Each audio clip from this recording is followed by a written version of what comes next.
And this is probably what we're most excited about as Americans, the Iranians have agreed to invite IAEA inspectors back into their country. That is a major milestone for the American people and the first step in permanently denuclearizing or permanently ending a nuclear weapons program in Iran.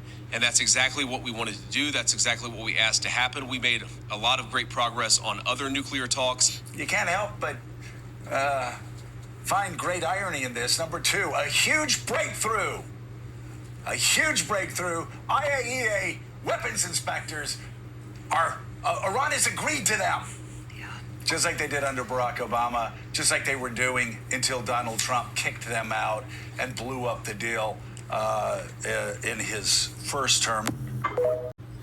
So that's J.D. Vance saying that the Iranians have agreed to let nuclear inspectors back into their country.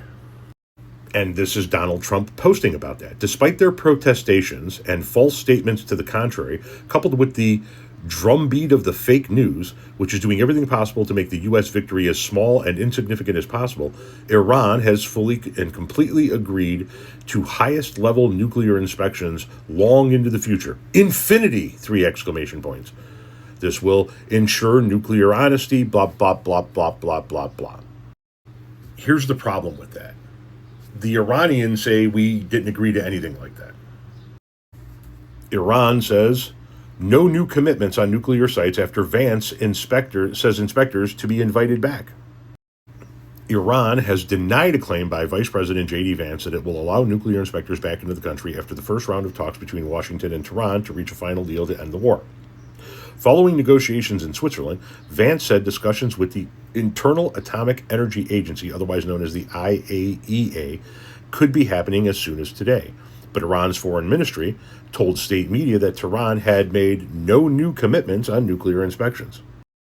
In a joint statement released on Monday, mediators Qatar and Pakistan said that after the first round of talks in the Swiss resort of, and I'm not even going to try and pronounce that word, the U.S. and Iran had agreed to a roadmap toward reaching a final deal within 60 days.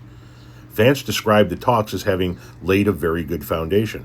The U.S. Vice President said that the teams had discussed the reopening of the Strait of Hormuz and deconfliction of the regional ceasefire.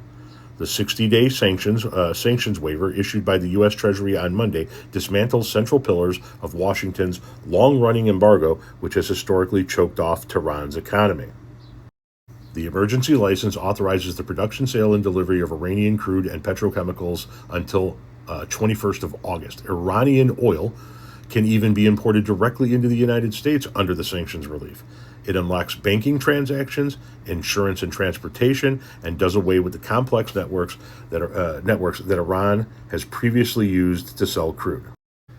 So Trump and Vance say that the Iranians have agreed to let inspectors back into their country. Iran says no, and the strait remains closed as of today. So once again, we have Donald Trump doing what he has done in business for decades, but at the political level.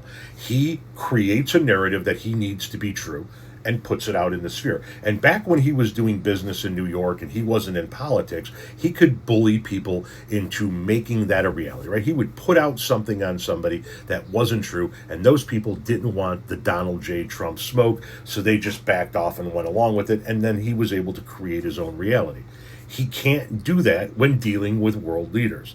And he keeps trying. He keeps putting out what he believes should be the reality in hopes that Iran's just going to back down and go, well, yeah, he said it, so we're going to go ahead and do it. But they're not. He keeps lying to the American people, not to mention the fact, who the fuck are we negotiating with since we've already defeated Iran? Per Donald Trump, per Pete Hegseth, per J.D. Vance, per Marco Rubio. We took out their whole leadership. They have no military. We've defeated them. Why are we negotiating with an enemy that no longer exists?